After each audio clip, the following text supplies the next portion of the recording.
see the thing yesterday on the TV? It was really, really, really, really, really, really interesting.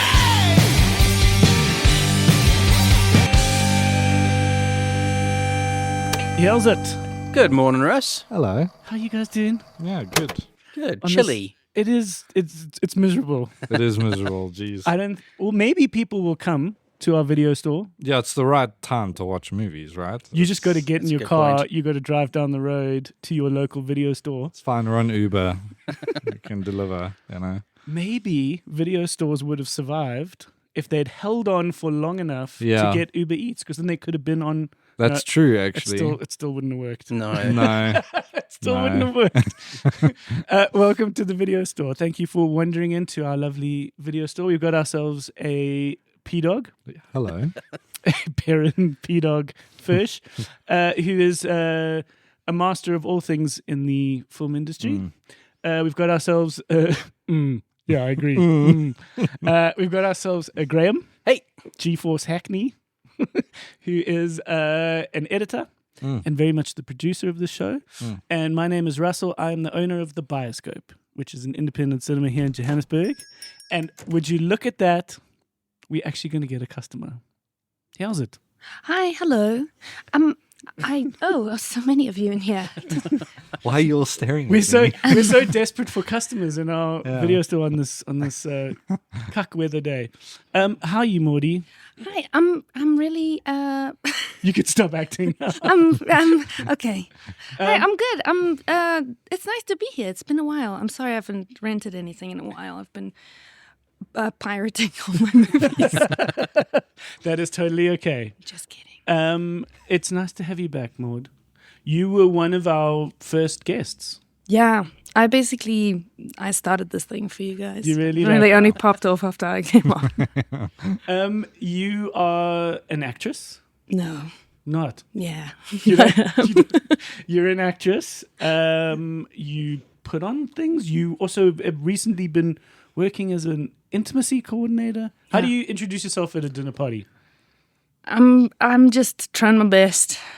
As we That's all what are. I'm doing. As No, we all I are. mean, actress, yes. Intimacy coordinator. It feels strange sometimes. It's like the thing you don't... Wait, I mean, it feels like you don't do enough of the thing. You go, am I still allowed to call myself that thing? No, sure. But yeah, but I it get just you. is also... I guess for me in the last couple of years is also like, which project do I want to work on? And Yeah. and I think then, because being picky is maybe not the best thing when you're an actor. What are you hoping to do more of? Everything. Okay. Yeah. I mean, I've also done casting and I've directed and worked in theatre and clowned and all of these things. So I feel Yeah. like it's hard to say, at least for me, that I'm just one thing. Also because I get quite bored of doing one thing at a time. So yeah, I teach. I have you saved in my phone as Maud ran away with the circus. I mean, that's correct. Great surname. Rolls at the Because tongue. you did, Yeah. you worked in a circus and then you also trained people in circusing, right? And that was in like Europe or That's Asia. cool. Where was it again? No, it was... no, everything wrong. Okay. Who does the research here? Me. Fired. Me.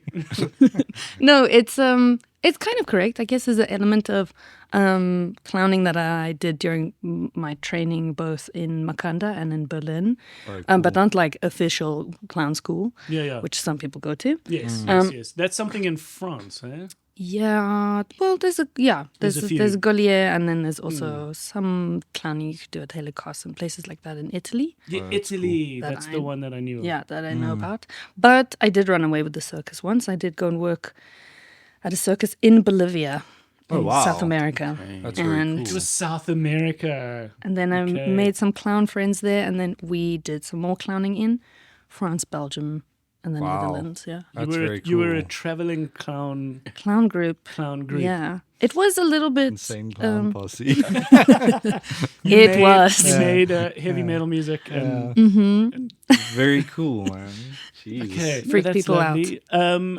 Many people will know you as someone from Binnenlanders, the show. I know why it is. Yeah. Very cool. And, Yeah. and I remember in and around the time that you came on the video store, I remember seeing you on like a big billboard, and I took a photo, and I was like, "Hey, you made it, big time!" I know. I just actually when you sent the most recent message, I was like, oh, I was on a billboard. I You forgot were on about the that. billboard. That's And the I thing. look so smug. I look so smug on the photo they used. Just But- the smuggest. It's lovely to have you back. You've Thanks, recently been away, Yeah, but you're back. I'm back. We were talking about the fact that in Zambia and not Zambia in Zanzibar, they quote Lion King all the time. Well, no, Okay. that's just, Well, they speak Swahili. that is Swahili. That It's is just their, a that is their language. Lion King co-opted it. But, no, but what we were saying is like, did the people of Swahili-speaking nations actually use the term Hakuna Matata as much before the 90s? I think Lion King invented the language. Sweet. No, they definitely co-opted it. Like I was in the bush recently, and like everyone just calls it a Pumbaa. No one like calls it a warthog. Yeah. It's like it's changed It's the way embedded in our pop culture. it's changed the now, way we right? see the world. But Yeah. no, I was saying earlier that I've scuba dived in my life. Scuba. I've done scuba. And I haven't done it in a long time. And we were in Zanzibar, and I was a bit worried in the safety checks. And the guy was like, Hakuna Matata. And I'm like, no. We don't Hakuna Matata the technology situation. of me breathing underwater. Yeah. I need to know that this is working. It's my life we're talking about here. Right. Yeah, that's But crazy. what we also were talking about is the fact that in Stone Town, or in Zanzibar Yeah. in general, post Bohemian Rhapsody, people fucking love to tell you that this is Freddie Mercury's birthplace. You can go to his house there, can't you? And this is the Yeah. thing. I think every house is Freddie Mercury's house. I don't think there's a clear... We're all Freddie Mercury. We're all yeah. Freddie Mercury. I personally was not invited to anyone's house while I was there. No, not Freddie's, not anyone's. Yeah. Yeah. I wanted to say about the Hakuna Matata Lion King thing was because at some point while I was there, I was like, can't be real. I feel like I'm being placated with the Hakuna Matata thing. Yeah. And I was like, what do people really say to each other? Really saying Hakuna Matata? Is this the general thing? I was like, no, there are some variations. There's Hamna Shida, there's Hakuna Shida, which is more Yeah. like peeps say to each other. But then this kind of debate online, and Reddit became my friend, which is I haven't been on there in a while. And so yes, a little bit after Lion King, definitely like pumped up in terms of Yeah. tourism and people coming, especially mainland Tanzania, coming for safari things and all of that. But there was also a petition and the start of a court case, don't know if it continued, after Lion King, Disney trademarking Hakuna Matata for this merch. Yeah. And then the country going, no, you can't take our thing. That's not how this works. Yeah. Big corporation. Imagine Disney like trademarking House It. Yeah. And all of us being like, what? Well, I mean that whole controversy recently where who did the song? Yeah. Yeah. So Lion King starts with that like big triumphant chant, and Go, give it a no. Which one? Just and this Zimbabwean comedian who lives overseas said, "Oh, it actually just says, Look, a lion. there's yeah. a lion. Oh my god." And you like kind of made a joke And about he made a it. joke about it, but it doesn't actually fucking say that. Yeah. And so that's a bit annoying. no, Yeah, it has but- more cultural significance. No, Yeah, it's yeah, like yeah. behold the king. There's a Yeah. lot more to it. And he got served papers from Lebo M. Yeah. Yeah. Which And- is insane. I think it's ridiculous. Yeah, he's suing him for $20 million. Yep.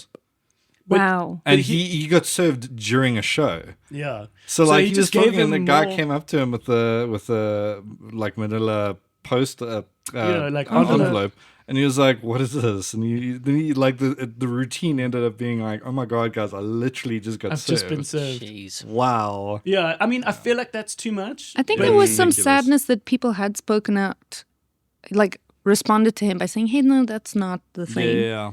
And his response had been, "I don't give a fuck." Yeah. Yeah. No, everybody. was I just think like a joke. everybody didn't Yeah. handle it well. No. But Yeah. a few things interesting. One is it's been said that the Lion King musical is the most profitable That's crazy. piece of art in the history of the world, Jeez. As it should be. Yeah. as it should be. Nothing wrong The with other Lion thing King. to think about, I'm going to leave this on this note for you to ponder. All the characters in this beautiful savannah, the great sort of, as far as the eye can see, all speak in American accents, except for the monkey. That's Wait. so true. Think about that. What do you mean the monkey? Rafiki, the monkey. He's the only one that has yeah. like Isn't an he a African. baboon? Yeah, he's a baboon. Yeah, sure. Please be correct. Thank you. Research. But he's the only one with an African accent. Everyone else are these like American. Yeah. The lions, Cutified. Yeah. cutified Yeah. lions. Think about that. Moving on. Moving on. What do we want to talk about today? I want to bring up the death of Robin Hood, Wow. which Loved it. Perrin loved, and I thought, as the youth would say, mid. Oh, what? Fuck. No. What I do you can mean? see. What do you mean the death? So there's a movie that is out in cinemas Stacked as of cast, this eh? last weekend Jeez, like. with Hugh Jackman called The Death of Robin Hood. It's an A24 film. I found it literally dark, It's very dark. confusing, and a little pretentious, which is the name of my sex tape. A little dark. A little dark and confusing, and a little pretentious. Yeah. No, but we'll get into it. God damn it, Rose. Perrin loved it, Yeah, I loved it. so we can debate it. Yeah. I've been watching a lot of good TV. Mm. I watched the Michael Jackson, The that Verdict, Documentary, yeah. the documentary on Netflix, which is definitely worth a Wait. discussion. This is about like his actual trials. But Literally, this is old or new? it's new as a product. I mean, the Yeah, it story just is came out old, after the movie, yeah. but we all need a reminder of things. And I think the the thing movie to talk sucked. about is the fact that the show is actually very good at giving you the perspectives. And it's very good at going like, oh, maybe he did it. And then you're like, oh, maybe he didn't do it. Yeah. So you feel like a member of the jury the whole time going, fuck, I have no idea what's that's going cool. on. Yeah. It's actually really good. It's not trying to give you one view. It's Yeah. trying to be impartial. Okay. And it's also an interesting reminder of like just how fucking weird that whole thing was. Yeah, for So sure. we'll get into that. The new Harlan Coben. This is a real like No. TV Netflixy thing. Oh no. It's called I Will Find You. With the Nice. kid. It's with the kid. Have you started watching it? No. I have Holland Copen. You don't dig it. It's just always better as a trailer. Fair. Yeah, it's when you know it's not going to go well, eh? And then I watched a delightful movie called Voicemails to Isabel Oh, on Netflix, which I want to tell you about. It's Okay. a real heartwarmer. fiction? Okay. Fiction, yeah.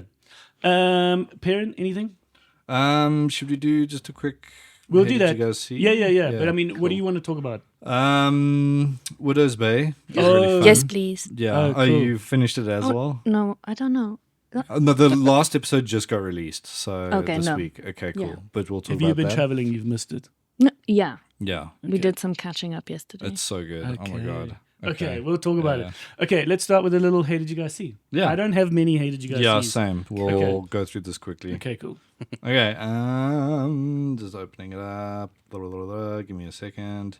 Hey, did you guys see Toy Story 5 just broke the Disney Pixar opening weekend record? Oh, lovely. Yeah, so globally, I Wow. think there was like 300 million or something Yeah. on the opening weekend, which is Okay. insane. Which we kind of expected, but I didn't expect it to do it that easily. Okay.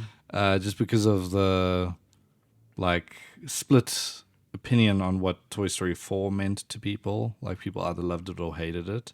Right. But I loved Toy Story 5. It was so good. It's Who lovely. holds the previous record? It was Zootopia, probably too. Is it? It's not Inside Out too.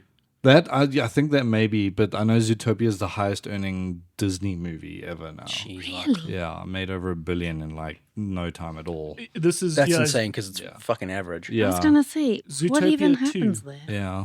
Yeah.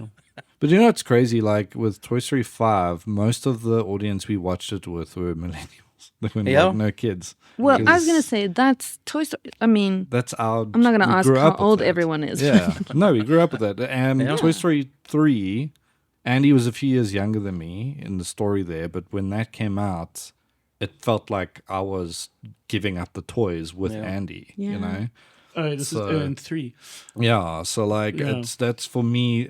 I mean, Toy Story 1 is the earliest cinema experiences I remember is Lion King and Toy Story. Okay. Interesting. Big same. Yeah, and I had Toy Story on VHS, and Toy Story 2 when that came out was like I remember the first big like hyped for a movie. I remember Toy Story 2 being the first time everyone was like, oh, sequels can be just as good, Yeah. maybe even better, Yeah, if you've got the right material. yeah, and if you want to flip and make every human in the world cry with one song, jeez, like I was lucky enough to go overseas when I was a little kid, and I remember the first overseas trip, we were in London, and Toy Story was opening in the cool. world. Wow. And there were these massive banners. And I remember just like, this is something I've never seen before, which would, see like computer animation. yeah, I'd only ever seen the classic drawing.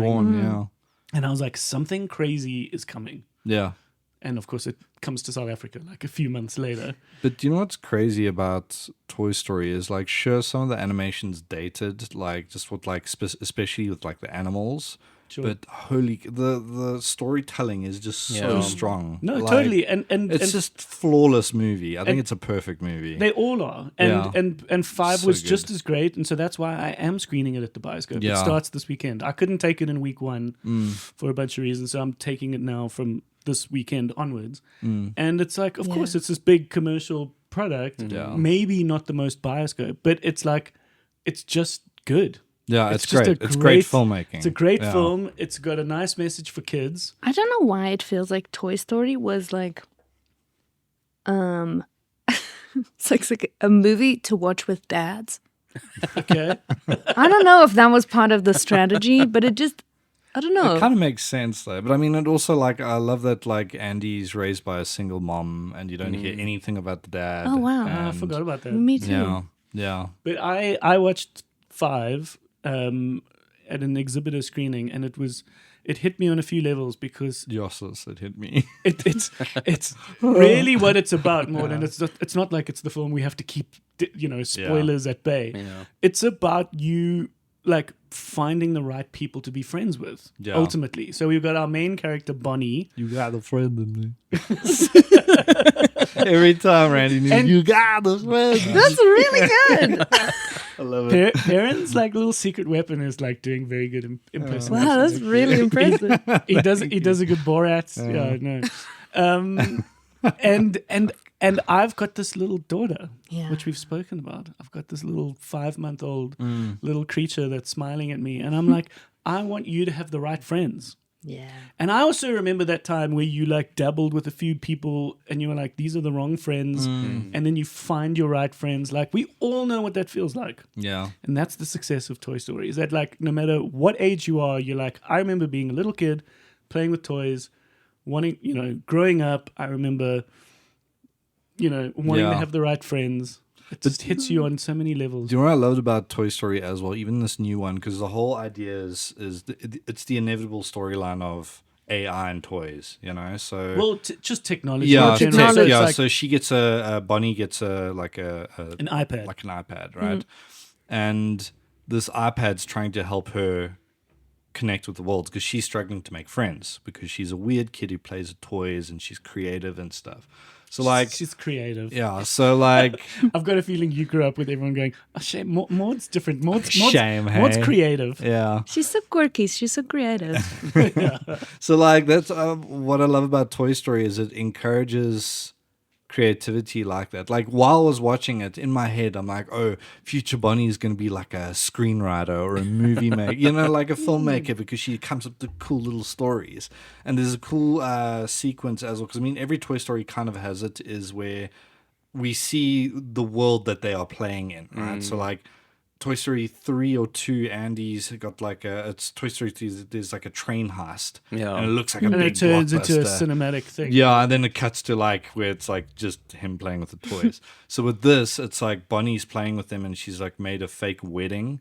And like it all looks like almost like drawn as It's like well. beautiful, like watercolory, So like pretty. painting technique. It's But lovely. like what I love about it is you watch those movies and you're like, fuck man, I want to go create cool things. You know, I want to like come up with cool stories. Because like one of the letterbox reviews I saw afterwards, someone was like, fuck it, I'm just gonna go buy a bunch of toys right now. Because this is like fun, you know.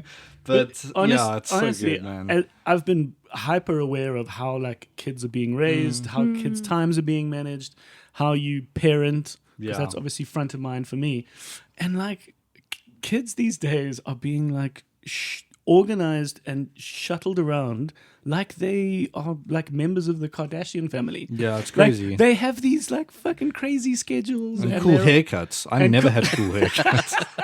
I had a mullet when I was a child. Yeah. Dude, let me tell you, I have a memory of me sitting in the hairdresser chair going, Yeah. I want a MacGyver. I was going to say, you didn't have a mullet, you had a MacGyver haircut. And I thought I was fucking You cool. went to a hairdresser? That's nice. It was Yeah. like my mom's friend who like cut my hair. Oh, yeah. My mum had a friend come over to cut my hair. And I remember after a while, because mullets are gross. And I was like, I begged my mom. I'm like, please, can I get rid of this? She's like, no, you look cute. I'm like, please, can I get rid of this? Well, at least you were aware of your haircut. I was Yeah. like, I want a MacGyver because he is cool. Yeah. Because MacGyver was fucking MacGyver cool. was fucking He cool. could like create a bomb out of a matchstick and like He was a amazing. piece of hair. The most important thing about MacGyver is don't rewatch it. Yes. Just let it live in your If memory. he's a hero in your head, like let him stay a hero. Yeah. No, my mom did. She was the auntie giving everybody's kids Yeah. haircuts. Right. But she also made us sit on my dad's. This was her strategy. Made you sit on the Vespa, so you have to hold on to the Vespa. It's not. It's not. It's Pretend you're in Yeah. Italy. Yes. Yeah. Just and also don't move. Okay. You can envision yourself driving the Vespa, so you're holding on like this to the scooter. But you're also small, so you're like really leaning forward. You really have to focus. And then And she'd she cut would your cut hair, your but hair. no, but she was also like, she does not do mullets and she does not do the step. That's not happening. She does not do those. She's She a was like, woman those are of- awful. But she would give you kind of like a slightly like an auntie hairstyle. So you would, Amazing. and it looked fab, but Yeah. it was a little bit like, why does this 5-year-old have like, Did you look like an auntie when you were like yeah, a five? little auntie Sick. hairstyle? Yeah. So So that's why all the You kids look are like, like- she's a little weird. You look Yeah. like little 40-year-old woman just walking. Yeah, exactly. A very sensible haircut. I just love it when people Wash and wear. yeah, wash You know, little away. wash and wear. I just love it when people have those rules. Yeah. Like I got one rule.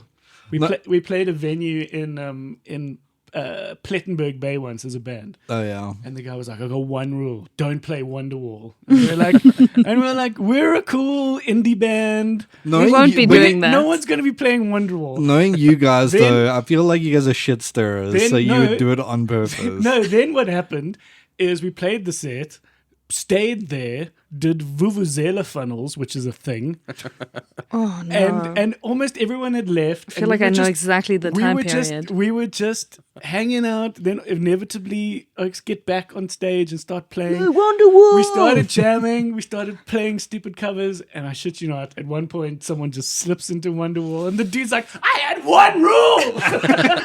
Get the fuck out of here! And it's like, this obviously happens. Oh, funny. But it's so funny. Like, it's funny that we bring up the hairdresser thing because, like, after the movie, because okay, it's not a spoiler, but there's an instance where Bonnie is trying to make friends with these new girls, and through the iPad, she like connected with them. Right? They're like dance girls or something. Yeah, the girls from a dance class. Yeah, so they obviously Is all. Bonnie's and Andy's kid? No, Bonnie is a little girl that he just was like in the He area. gave his toys to. Yeah. And so, Oh, so they she's like the traveled next to her. generation. Yeah, because he of- saw that she needed like something, right? So, So I was gonna say this is gonna be right in the yeah, right in the millennial. yeah. To make it be his kid. So Just so checking. one instance in it is it's not a spoiler, but what makes her anxious is the girls see that she still plays toys and they make fun of her, Dude, oh, and she like gets That's really actually- upset, right? So like I told like my partner, I was like, yeah, when I was a kid, I had a teddy bear that I loved, like. And to this day, I still think of that teddy bear. And I remember my mom's friend who was a hairdresser would come over, and every now and then she would bring her sons. And they're like, one was my age, one was maybe a year younger than me. And they saw I still had a teddy bear, and I was like 8 or 7. And they fucking ripped into me, hey? Like, they made me feel so bad about it. And I got rid of my teddy bear. And like, years later, like a few years ago. What was the teddy bear's name, Perrin? I can't even remember. Shit. So like like 4 years ago, I was like, man, I started trying to look everywhere all over my house for it, and I couldn't find it. And I was like so That's upset. so sad. I'm So sorry. I got a new teddy bear. And, Did you get one? Yeah. No, I'm you so see, happy. this is the I had a pip. Smurf, Yeah. Oh, really? Yeah. Yeah. but also don't know what happened to that guy. Yeah, you see. Sad. This is the pip. This is why these movies are so good. Yeah. But that's so real. Yeah. No, And I also wonder why kids start doing that. I mean, there's like a level of awareness that happens, I feel like 11, 12, especially for girls, Yeah. where suddenly you have an awareness of people are watching, could be watching Yeah. you, perceiving you. yeah. Where before that, you are just very much just like, In your own world, you don't care. Yeah. I mean, I was 100% a friend that I had in primary school. I had one friend, and she was nuts.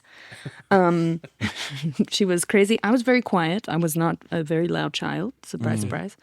My mom might differ, but like in school and at those places, I was very quiet and like, yeah. and I had this one friend. She was very controlling, actually. I eventually had to break up with her. It was intense. We have to consciously uncouple. But no, it was not consciously. I was just like, enough one day, and then just walked away, which good for me, but it Yes. was hard. I It feel was like we all had that. Yeah. you just have to just clean break. Anyway, shout out. Not going to mention names. But she was really intense. But we played the best games. So beyond the point where all the other girls were now like sitting on the bleachers and like, what do you have for lunch? And what is Yeah. that in your hair? And this is the lip gloss I got. We were still either being horses. Hell yeah. not riding them, being the actual. Well, no, horses. so it got, we were the horses, or we Yeah. were police women on horses, or we were jockeys, or which is the most boring It was one. all equestrian related. Yes, or veterinarians, or what was the last thing?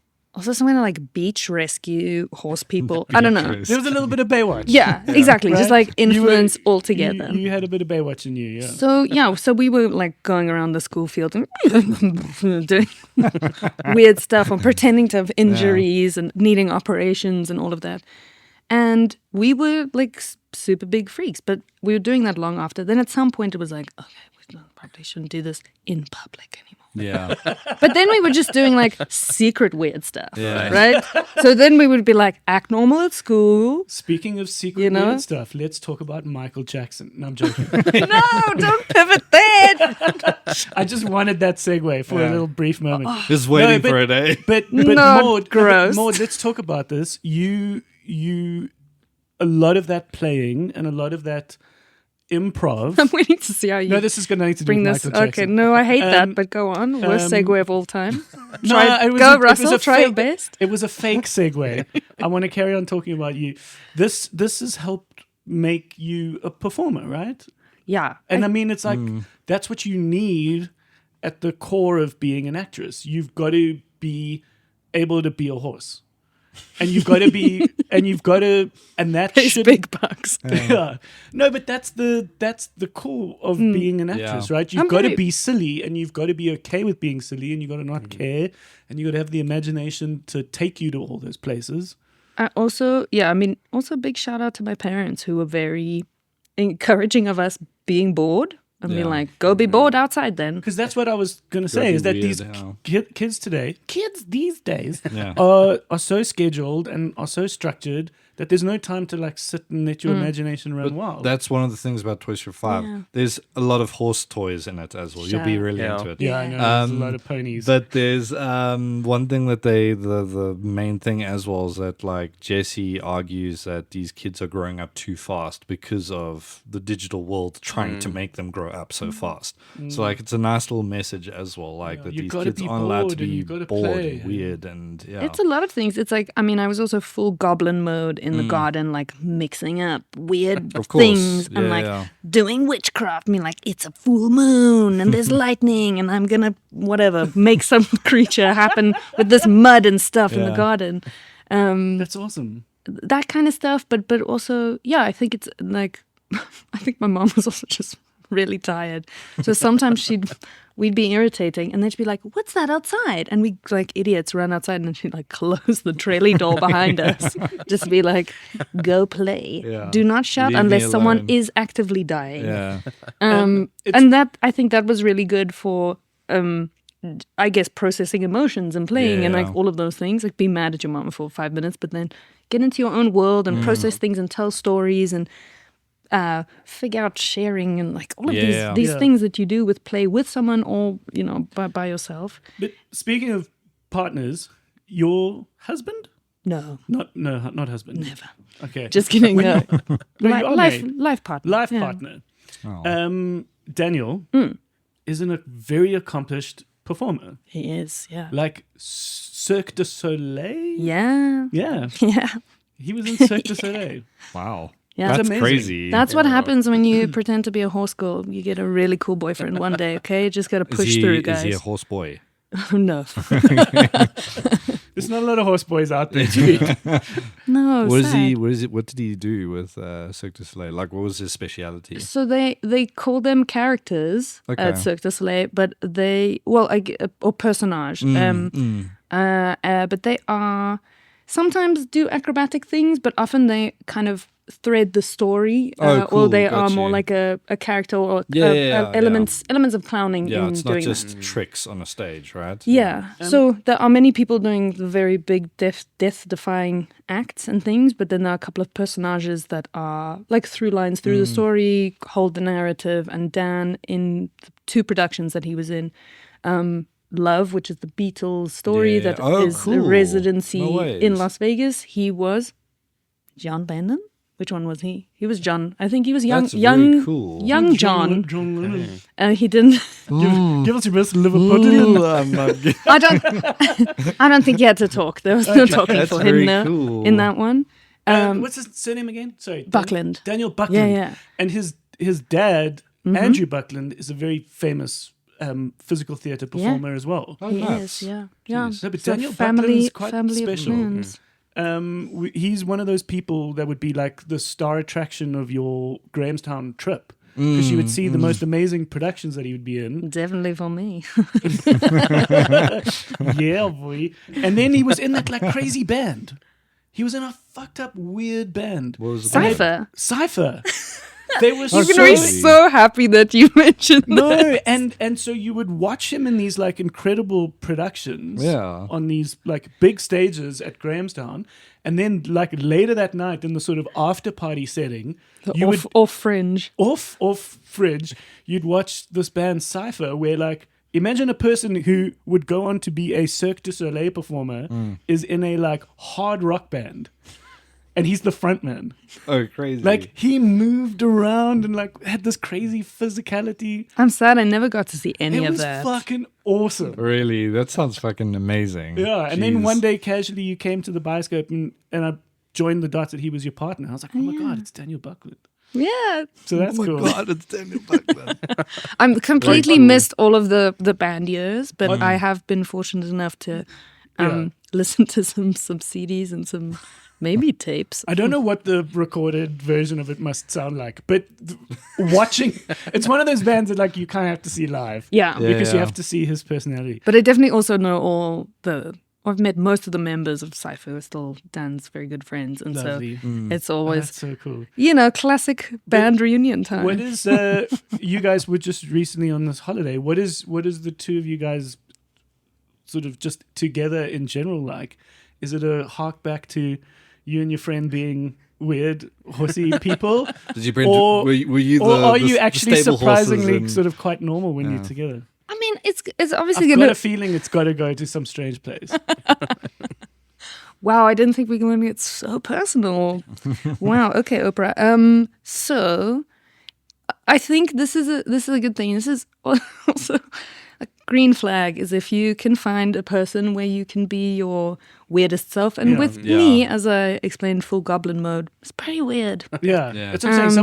Someone's got to take all of this. Yes, so somebody who can totally absorb that and either think it's endearing or hilarious, And do a yes and. exactly. And that is the third point: 100%. is just also go goblin mode with you. Yes. But also can see when they need to be They in need to transform back to human. in the theater. There's often the straight man and the banana. Do you know that kind of right. concept? So it can't be everyone's the banana.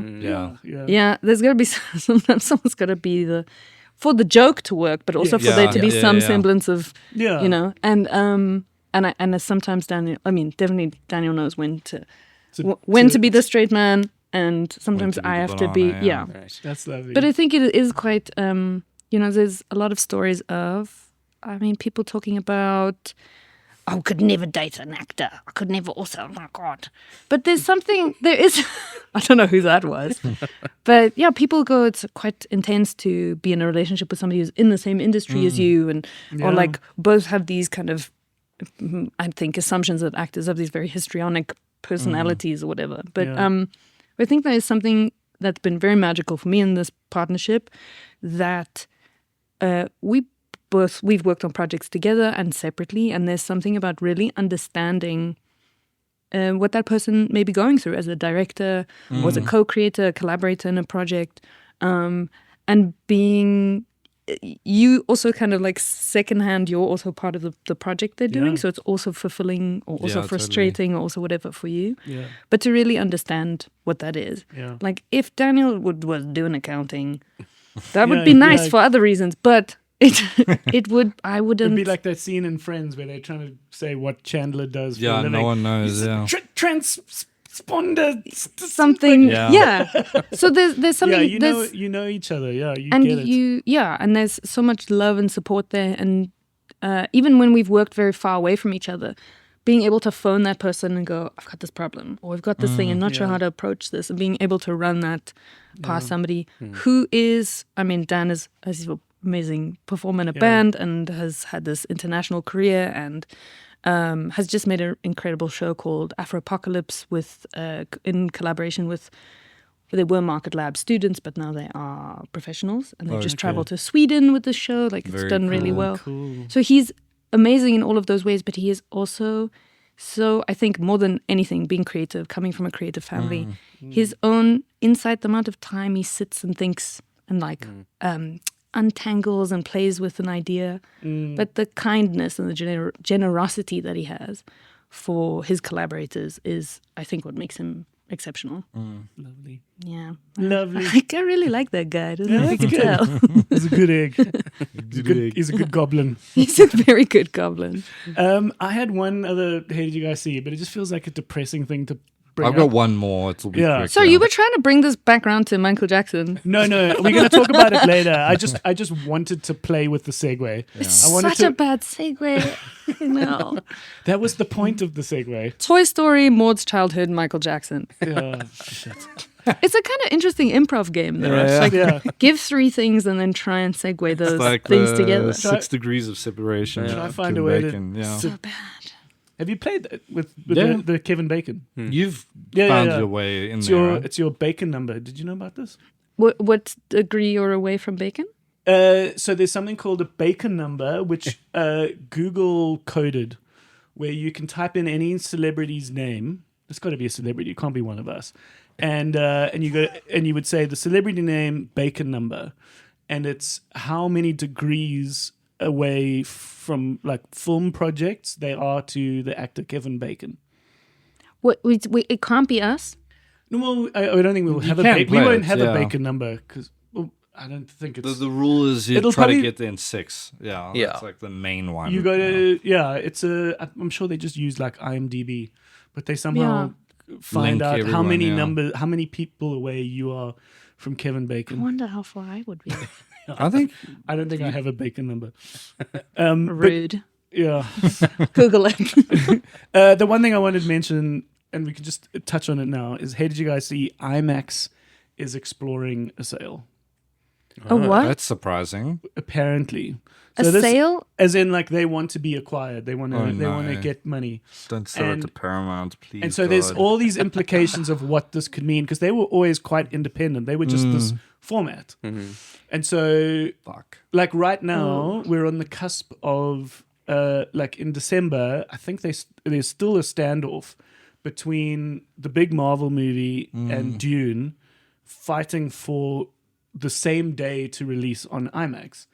And it's like, it's a bit political as to who IMAX is beholden to. Then also Disney created their own version of Yeah, it. they're coming up with their own version. So But the question is maybe they could buy Disney. It's like, that's what I was thinking. Yeah. So sorry, yeah. Disney could buy IMAX. But IMAX, it's one of yeah. those things that'd where be if this terrible. if this kind of independent-y product gets bought by like Netflix, for example, there's like a Yeah, whole different fuck. there's a whole bunch of different scenarios. Wait, what would that mean? It could mean that like Netflix now own like the most premium format of film. cinema going. And yeah. so who they want to put on their IMAX screens and who they would allow.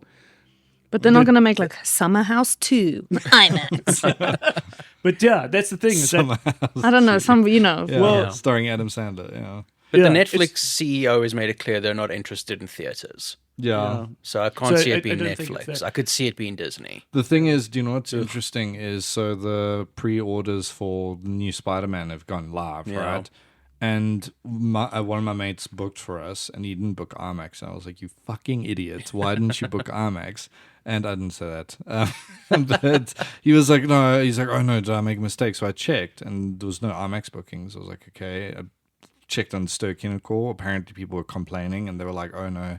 It's not coming to IMAX here, and apparently most of the world aren't getting it in IMAX because of the Odyssey. The Odyssey, Oh, yeah. because of the yeah, Odyssey. Okay. and Dune, Marvel are pissed because Dune is exclusively getting an IMAX release. yeah, which and, is and amazing. Doomsday isn't. Yeah, it's Yeah. weird. Yeah.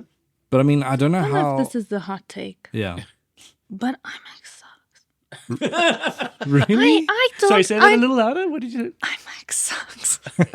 It does. It doesn't. It feel. I don't know. It's Have you ever had like the best time ever having your fucking cartilage shook out of your bones? Fuck yeah! No. The right movie. No, the it screen totally too big makes for you? I went to watch Dune. We were sitting at the back, and I was like, my bone marrow is moving. know I had to. I didn't bring any things, but I was like, taking the straw papers and wetting them and shoving them in my ears, like, was and that like bad sitting for like you?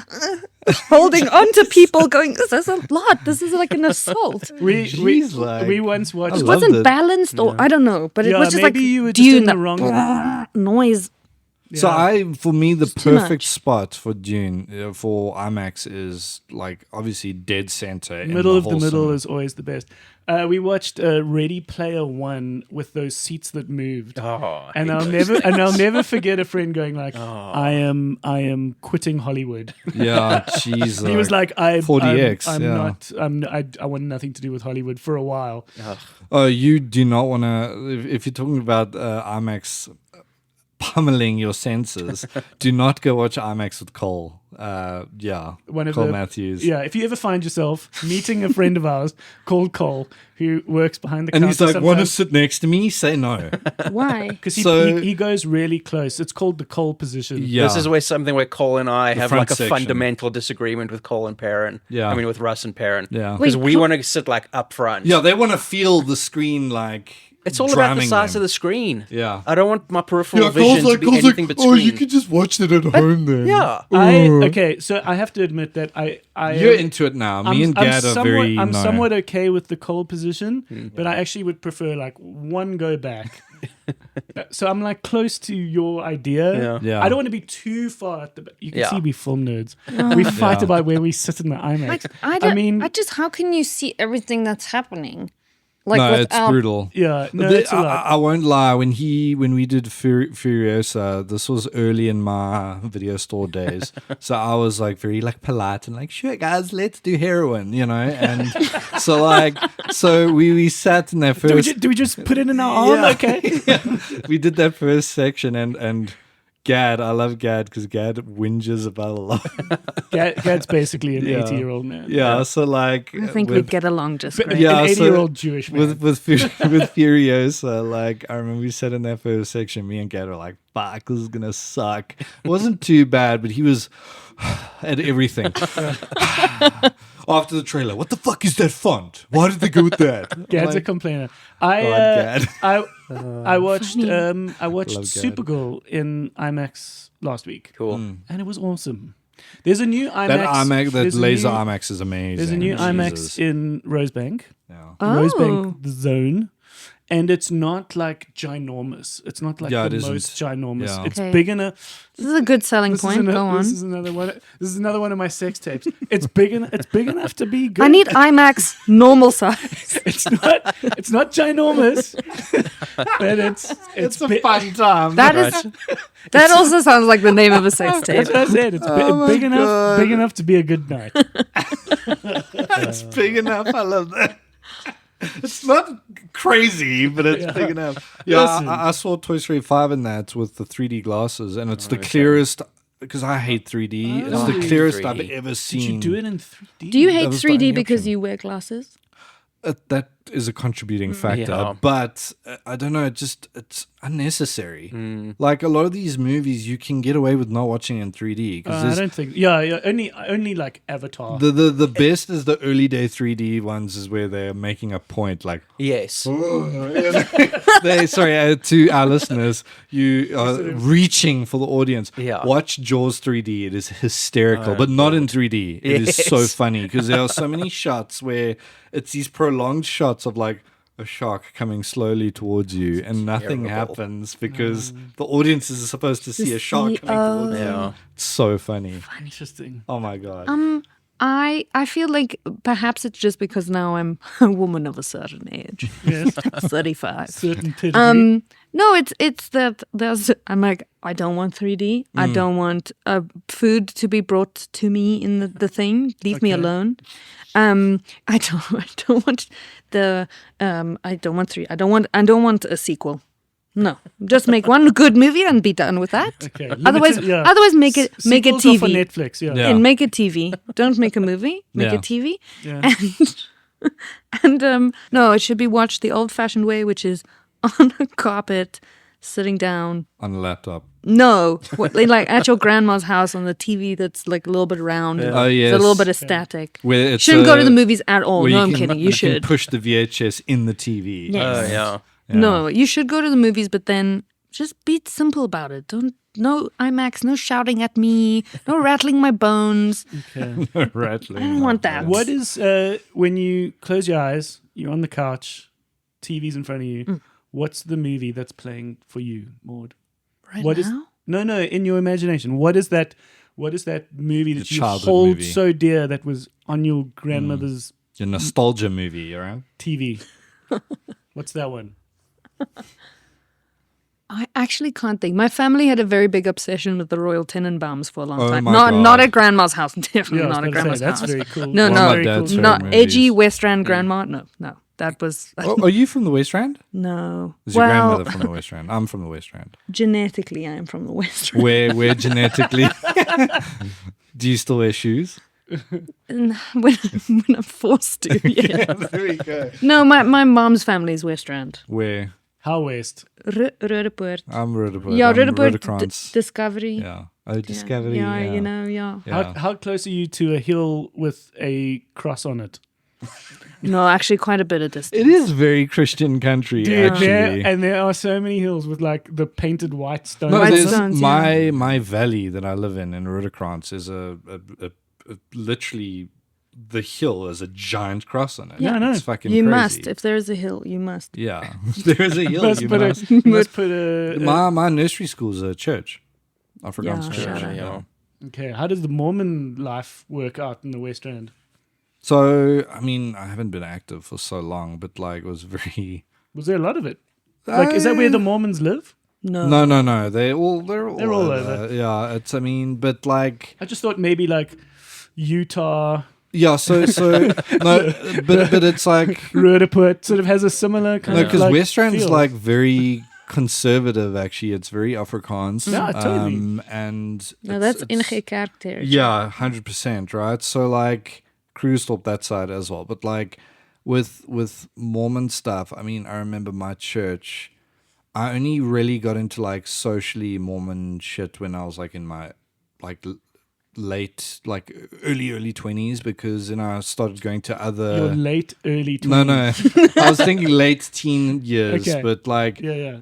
when I was growing up, I didn't have the best. So you get a ward. That's where like a section. So say for instance, I was in Rudderport ward. So Yeah. there would be ward boundaries. So like Yeah, literally like the elections coming up. yeah, later. yeah. So the people who live in that boundary would attend Rudderport ward from 10 to 1 on a Sunday, right? So that was like the vibe. But my ward at that point was lame. I had one friend, and it was just the lamest people. Like, and of course, you're Did young. you guys like pretend you were horses or?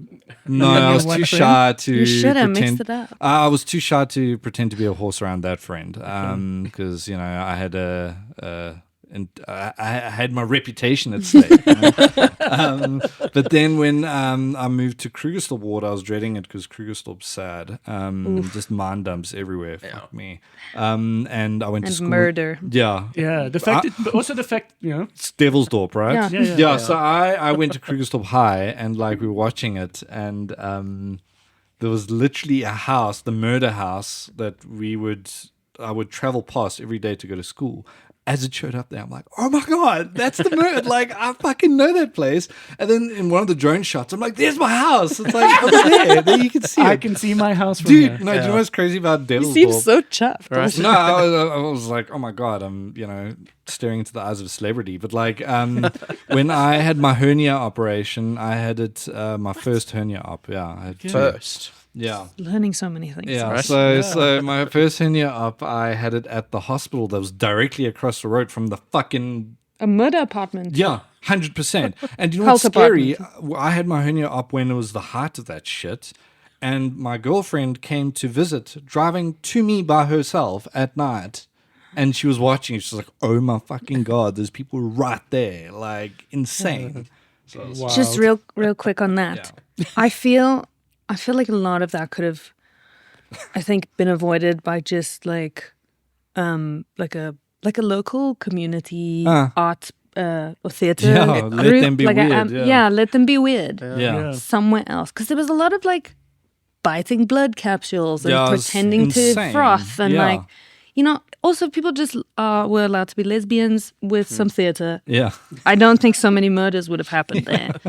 That's my hot take on that. Well, guys, we a need good we need a safe space for some on. lesbian theater. Right? Bring back the community Yeah, centers. Save us. 100%. But- But yeah. Yeah, the fact that you call it Krugersdorp also tells me like you. No, we call it Krugersdorp. We Oh, don't, oh, we you don't did. pronounce the G. No, I was about to say because you were saying Krugersdorp. Oh, no, I was doing it. it to be normal. Oh, Because whenever I say Krugersdorp, Good everyone's save. like, It's to help. It's to help you, Yeah. you non-West Rand people. Yeah. yeah. But No, anyways, 'cause- the whole, when I went to Krugersdorp ward with the Mormons, that's where I found more of my tribe. Like, it was like more Yeah. weird, cool kids and stuff like that. nice. And then I went a little further, but then I obviously pulled away from the church a little later because it was very homophobic, very historically racist.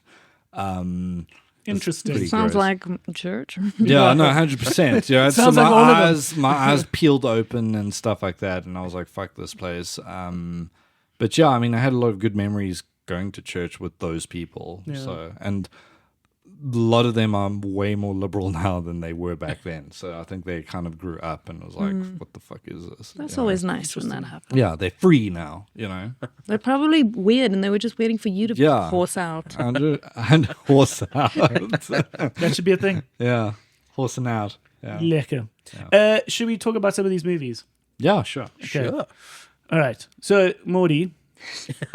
I told you, bro. I haven't watched anything in weeks. No, it's fine. We just want your opinion on things. Okay, on things I haven't watched. No, we're just in general. So, We have a because thing. you can be the Yeah. person I can explain some of these movies to, someone who hasn't seen the movie. And then I rate your explanation. Oh, Or Yeah, no. sure. Well, No. to some degree.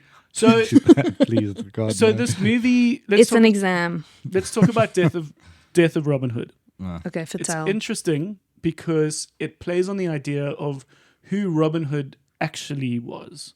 So not like the Disney-fied Sexy fox. sexy fox. Oh, he yeah. was sexy. Eh? No, he was sexy. Yeah. So hot. Yeah. That fox can fuck. No, he literally opened so many people's sexual awakenings are attributed to Disney Yeah. animal characters. No, and there's yeah. The bear in Toy Story 3. Hugzo, what's his name? Yeah. That was my sexual awakening. I feel like that ties very strangely to your previous teddy bear story now. Yeah, I really want an old teddy bear that, there's a bit of a dictator, Oh, sure. Go for it. Okay, sorry, barely chest. explain. No, it's interesting because where Robin Hood came from was a lot of folklore, and it was in a time that was very dark. You actually, And funny enough, Catholic. yeah. Do you remember when you first came to visit the video store many years ago? We were talking about the Northmen. Oh, shit. Oh yeah, You'd seen that, or with you were telling me Nicole. about that. I forget. Was Nicole in that? Yeah, Nicole Kidman was the mom. Yeah. She was a weird forget choice that. for it. Yeah, she was I a thought. weird But this has choice. got that But it was vibe. a good, I pretty good loved it. movie. Yeah. This has got that Yeah. vibe. So it's like set on these like wispy, cold Scottish hills, Damp. damp, Yeah. and it's got Hugh Jackman in his like old man phase, trying to be like a rugged old bandit. But the hair and makeup department giving him the fucking greatest set of hair. No, I was more impressed by fucking Beautiful. Skarsgård. I did not fucking recognize him. He's Little John. Which Skarsgård? Which one? Bill Skarsgård. Oh fuck! Yeah, I only realized I didn't know afterwards. that was him. I was like, oh shit. Wow. And, They're a lot older than I would have imagined. Yeah. That The didn't look Robin like him Hood at gang. all. Hey? but voice as well. Like I only afterwards, because it was an exhibitor screening and we were watching with Stoke and cool people and stuff. Because obviously, so the exhibitor screenings, it's people who own cinemas trying to decide what do we do with this, if we take it or not. Right? They all loved it, by the way, which Interesting. I was surprised about. Okay. But she was like, how good was Bill Skarsgård? I'm like, who the fuck was Bill Skarsgård? And she was like, Little John. I was like, oh my God. Not And so Murray Little Bartlett was John. the leper. Oh shit! Yeah. I don't even know who that is. Did you ever watch White Lotus season 1? Yes. The hotel manager. I love him. He's so good. Oh, the one that like was coked up. Yeah, he's fucking Interesting. amazing. It's an interesting movie and it's an interesting idea. It's all about Robin Hood at the end of So his Hugh life. is Robin. He plays Robin Hood. Peter Skarsgård is Little John. Bill Skarsgård. Bill. yeah. Who did I say? Peter. Never mind. Who's that? I don't know. Bill. But it's him at the end of his life, and there's this reputation of who Robin Hood was, and he's saying like that's actually not the case, because in real life, who we know Robin Hood to be was a series of crazy folklore where it just got more and more heroed, more and more grand. But at the end of the day, he was just a bandit. He was just like a bad dude. Murderous bandit. And he yeah. was given more reputation and more heroism later on. Yeah, there's one thing that he says in it. He says, I literally there was one bad marshal that I killed, and everyone perceived me as a hero after that. But it was just them just being bastards. And But killing before that, someone. he was sort of just murderizing. He was just, Yeah. he just killed Whoever. everybody. Yeah. But yeah, I don't know. I got the idea. I just felt it to be honestly like a bit slow and a bit up its own ass. So- to be honest, I didn't. So, I really wanted to love it because you yeah, watched it before I me really enjoyed it. and you thought it was amazing. Why do you love about it? So what I liked about it is, geez, so the first 25 minutes or so is fucking brutal. Like, holy shit. No, like it's very bloody. It's very yeah, it's almost like a thriller, It's I'd very say. shivvy. You Yeah. know, it's not just like one stab. It's like stab, stab, stab, stab, stab. Because what's happening And in you're that just like, fuck. Everyone's just getting like, Yeah, so- like gurgling blood. For, so early on is basically and very underlit. so what I like about it is it's a movie that kind of deals with the responsibility of your actions of the past, right?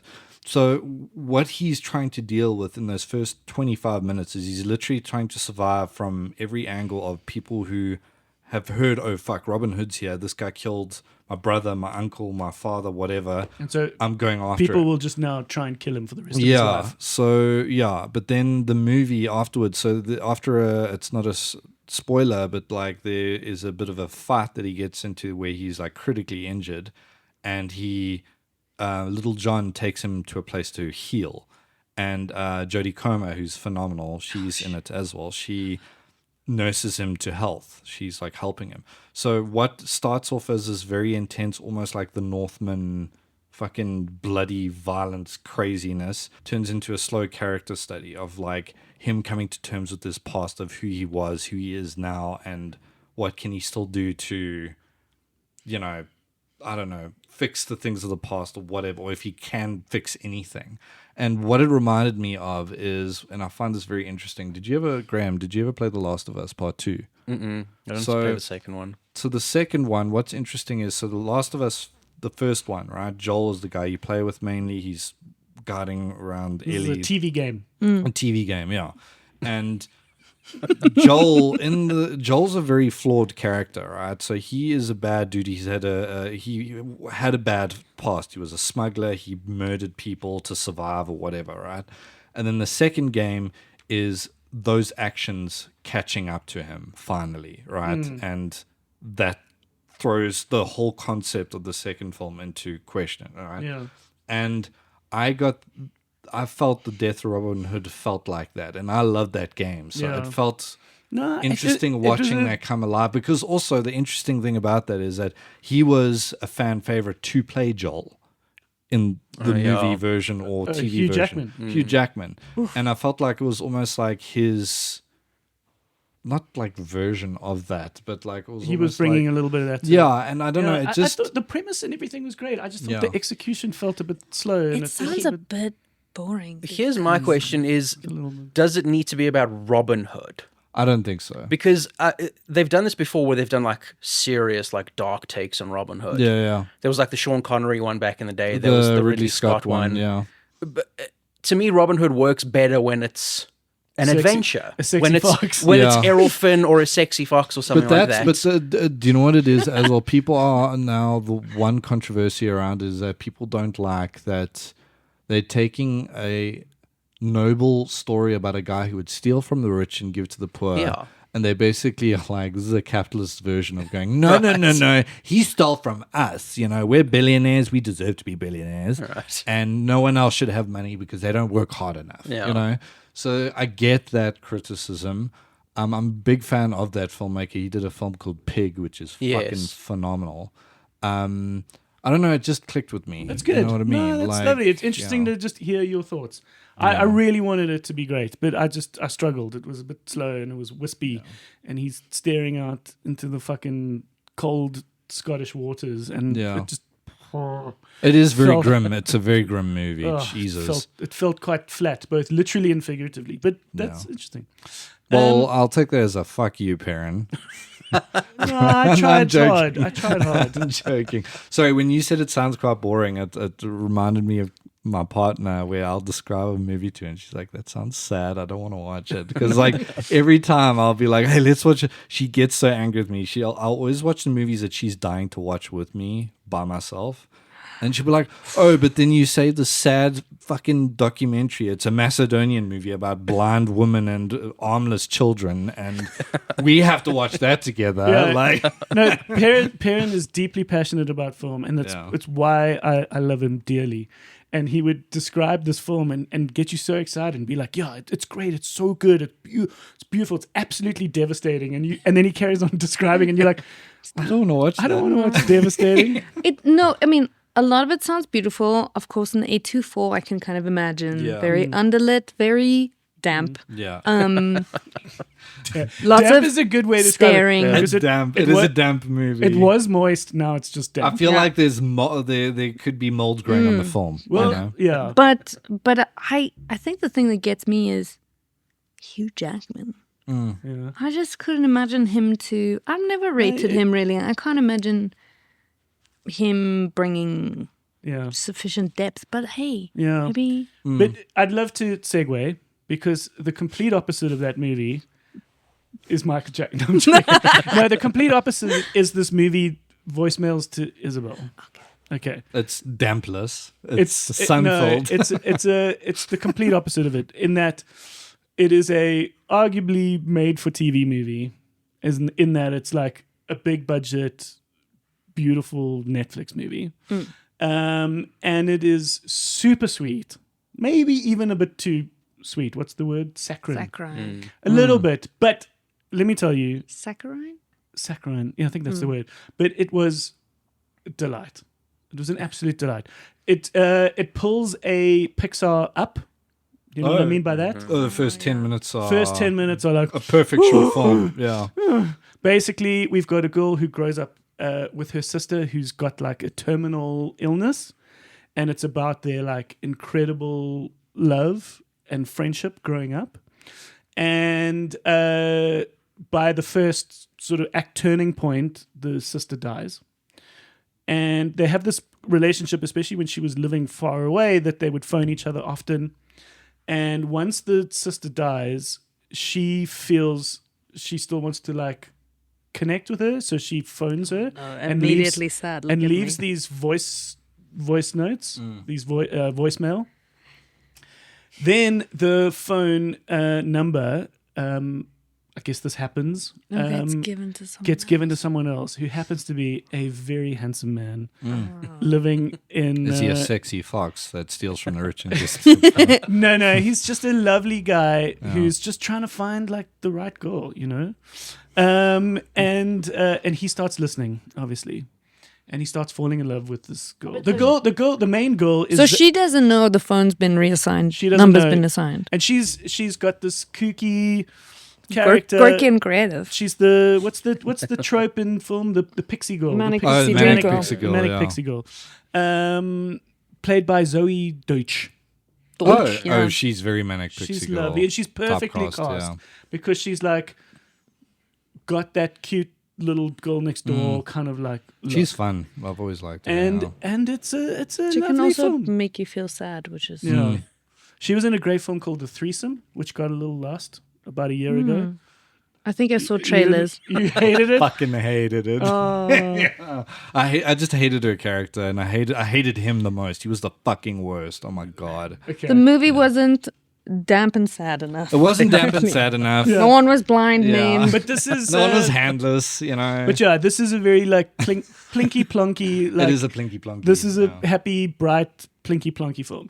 He obviously. I love how I know exactly what you Yeah. mean. It's the Plinky bum plonky. bum bum bum. Yeah. Bum, bum, bum, bum. You know what I'm talking about. Yeah. And he Plucking that violin. knows where she's gonna be, so he obviously knows. He what knows where she's gonna be. because she's leaving these voice notes. She's like, you Hi, know, going to go get a hot dog on I'm the sitting corner on this of bench. She lives in San Francisco. She's got this view, and she's like also trying to find a bit of love. And so he kind of knows what she sort of wishes for in a partner or an encounter.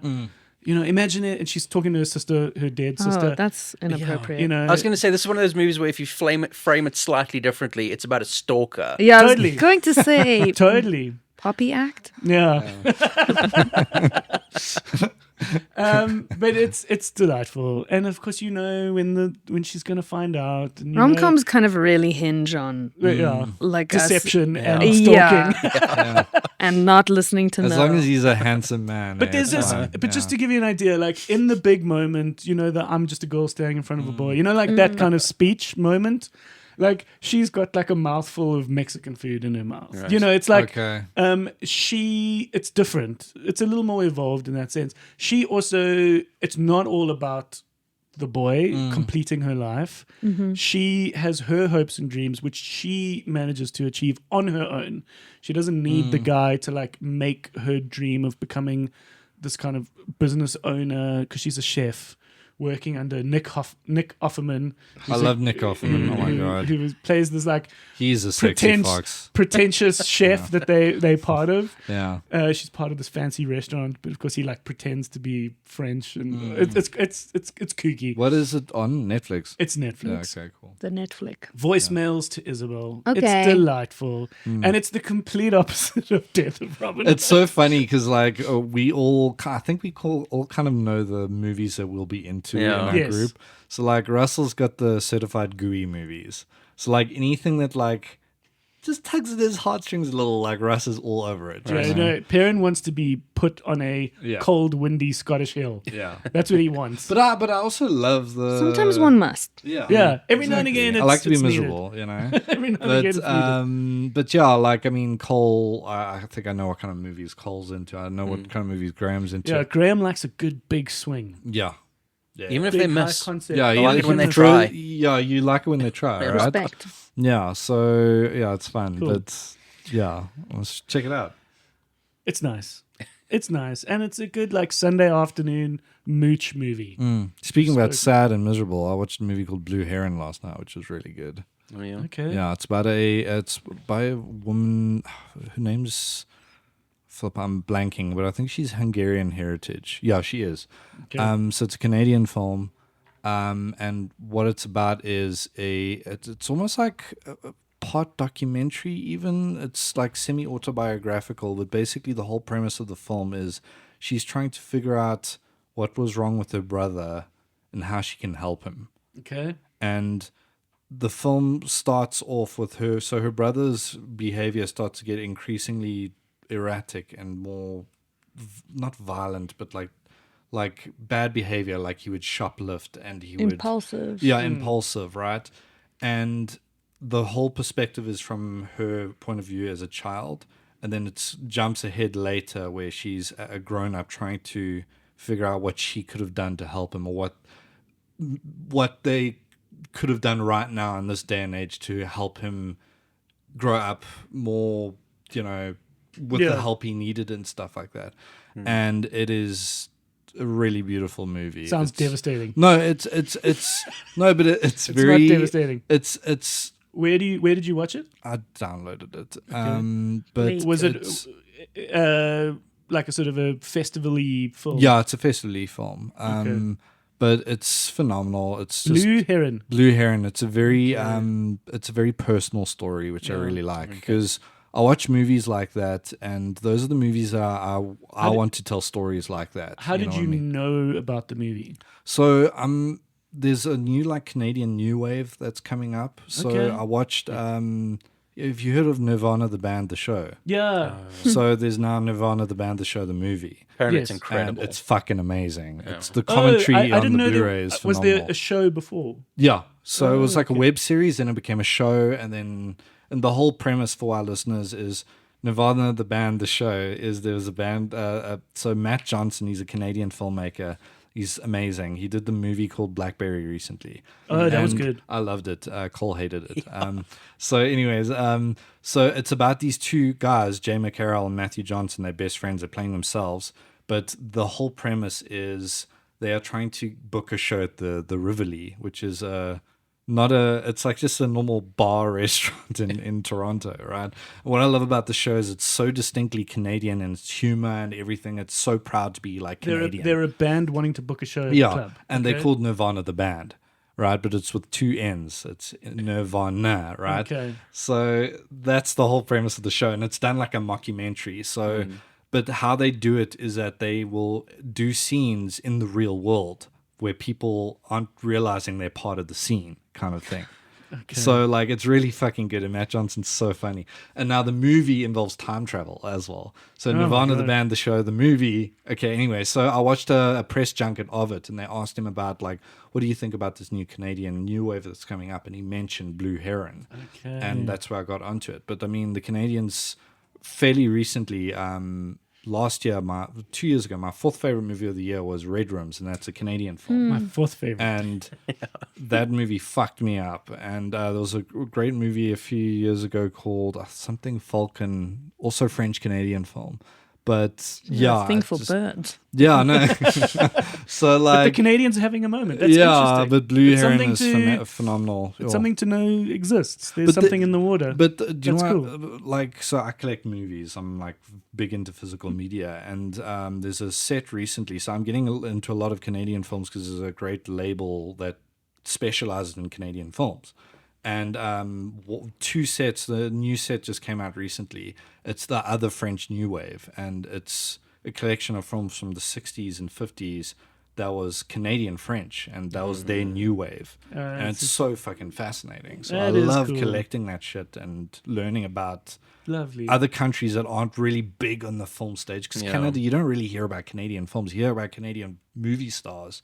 You don't There hear was about Canadian definitely, films. and there was you know? also definitely a lovely moment of Canadian music at one point. Oh, yeah. In my like kind of varsity era, there was Arcade Fire, there was Stars, there was Yeah. Broken Social Scene, because there was a Godspeed You Black label. Emperor, There was a label called Arts and Crafts. Yes, I remember Arts and Craft. And Broken Socially, Fast, fucking amazing. And dude. Feist, yeah, Metric, yeah. I remember. Like, I watched Broken Social Scene in Helsinki. oh, crazy. Yeah, it was one of those like, did an exchange program, was there for 2 months, and was like, oh my god, I get to watch amazing bands that just roll through town. Okay, It's not like a you'd never come to the tip of Africa scenario. It's like So, they just come, and the- you're like, oh god, we the can buy tickets for Broken Social Scene. the funny dynamic here is that like you did the more indie side, which is more. I mean, Broken Social Scene's not happy music traditionally, right? Yeah. Yeah, but like was more into the Constellation Records, which is Godspeed You Black Emperor, and all the damp and That's dumb and damp and dark. yeah, there you go. That sounds like, correct. Yeah, and that's all the But Canadian this stuff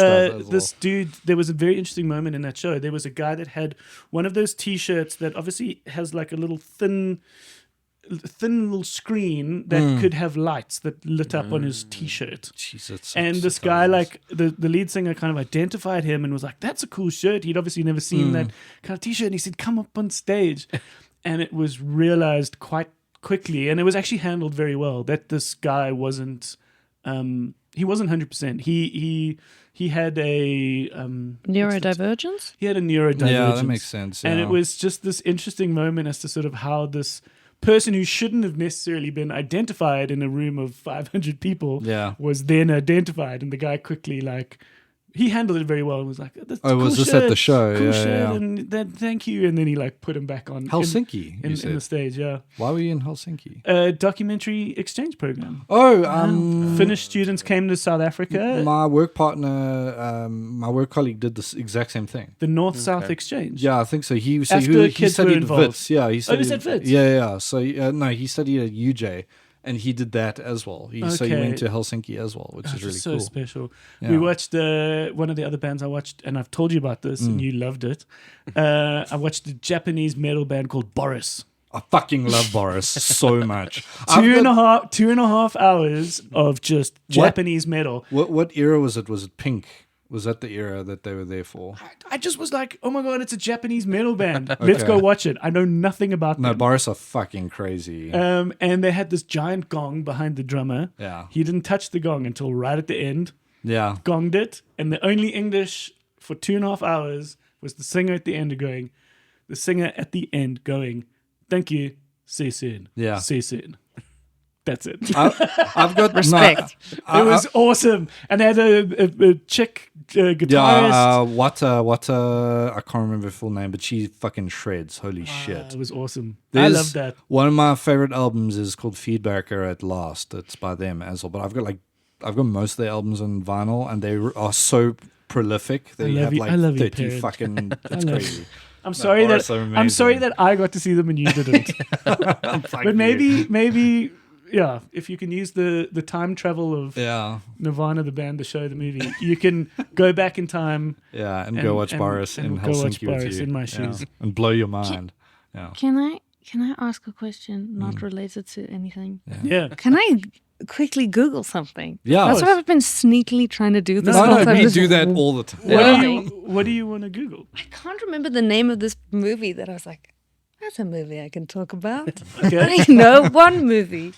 While you're doing that, I want to tell you about this Michael Jackson thing. Yeah. Okay, fuck's sakes, just fucking Yeah, I just want to talk get it about out. it. I just think it's interesting. Yeah. Because it comes obviously timed on the cusp of the Michael Yeah, it came out biopic. like a week later, right? Or Yeah, like so 2 they weeks obviously later. had this thing in the canon. They obviously knew, because the film itself, Michael was, it's fine, it's not going to do all that.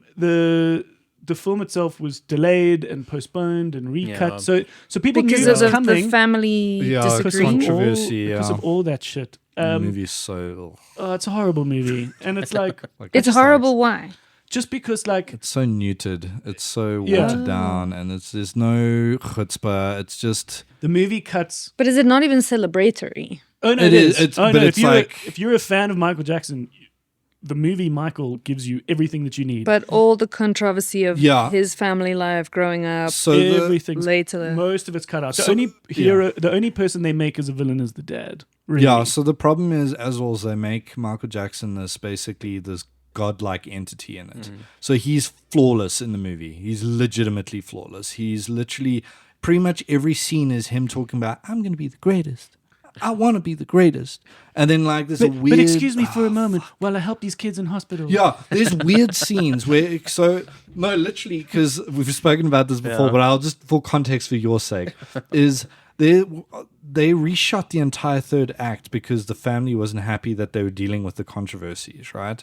So Of the movie. alleged child Yeah, molestations right. and those things, okay? So that was dealing with it. So there was lawsuits and stuff that came and stopped it, right? So basically, Antoine Fuqua, the director, they wrapped and they had to bring him back, and it was like $15 million of reshoots. And you can tell the reshoots because the third act is mostly him buying toys for children at a toy shop. It's him visiting sick children in hospitals, telling them like, "You're going to be the greatest. I'm the greatest." And then most of it's a concert movie at the end. Yeah, and it goes on for way too long. Yeah, And then it cuts just before everything gets weird. Yeah, You know, So- where like race changes. it becomes and- a Plinky Plonky movie. and you know? and like you know interesting.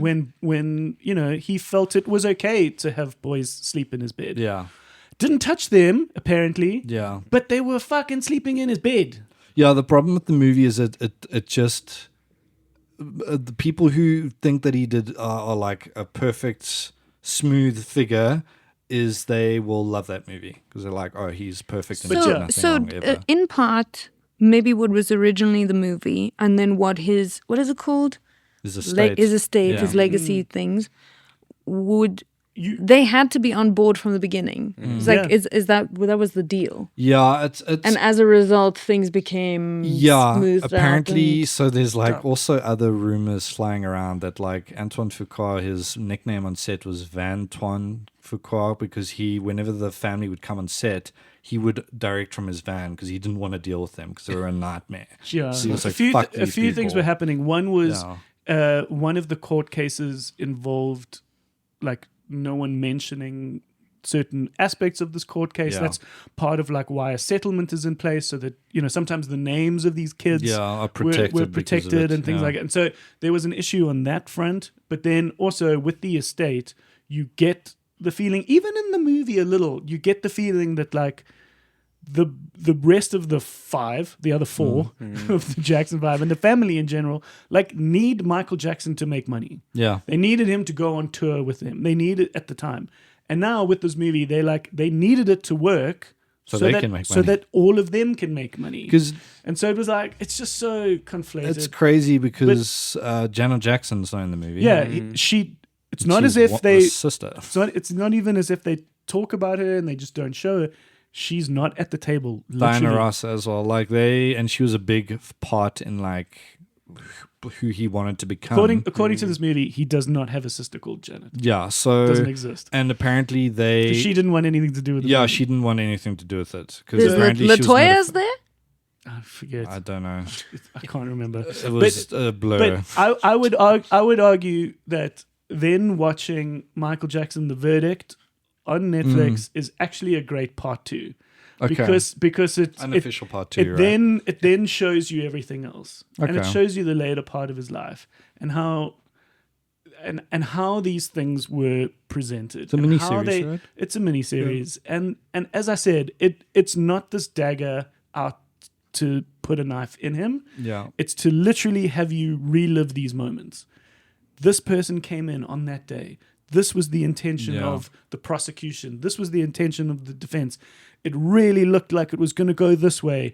And then the way that was handled swung it by day 2. And like Yeah. they have people who are on the jury now being able to say like, and when that happened and when this happened, My like, opinion changed. this was Yeah, a yeah. bombshell. And then all of a sudden it was revealed that this happened. It's like, it's good. It's interesting. And it's I think it's important because it actually takes you through step by step what happened. Do you know what's a great documentary series as well that to jump onto that? Sorry, I'm using Zoom speak. yeah, I'm just gonna piggyback onto I'm that. just going to piggyback on this one, and if we could just circle back around to No, there was I think it was called The People vs. O.J. Simpson. Oh yeah. And so it was initially was this, that was the biopic. Is that a Ryan? no, Uh, no, not the Ryan Murphy one. The it's an actual documentary about the trial. Trials. Yeah, I can't.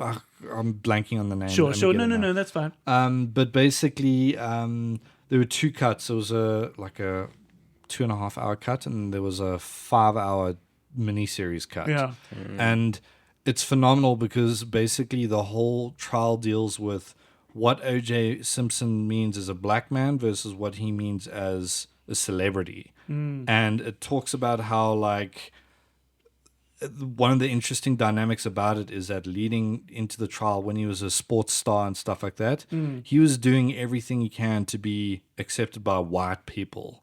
So he was coming across as like, oh, like he didn't want to really be attached to black people, black culture and stuff. But when it happened, that's when his lawyers were like, no, lean into that now. Be black. Yeah. Be black. And But- it was But just that was so- also about what was happening at the times in. yeah, exactly. time it was, in Los Angeles. It was the Those when race the Rodney riots. King. Yeah. yes, yeah. So that happened during the time. But there's It's such a great documentary because it Interesting. shows like what a fucking flawed, terrible person he was, and also just what the racial dynamics of the time was, and why people did what they had to do or did what they needed to do or exploited the situation. Interesting. Fucking crazy. But you'd find this interesting. Speaking of the movie and speaking of the stories and what one could tell, there are these two incredible moments that happened in real life. Okay, and this Michael Jackson, The Verdict, kind of shows you. yeah. There's one moment where a warrant is out for his arrest, Okay. and they raid Neverland, but they can't find him. The world does not know where the fuck Michael Jackson is. Turns out he's in a hotel in Vegas, apparently in a room with like a soccer team or some shit, Jesus. like on a bender, hiding from the world in a hotel room in Vegas till he eventually goes like, "I'm here.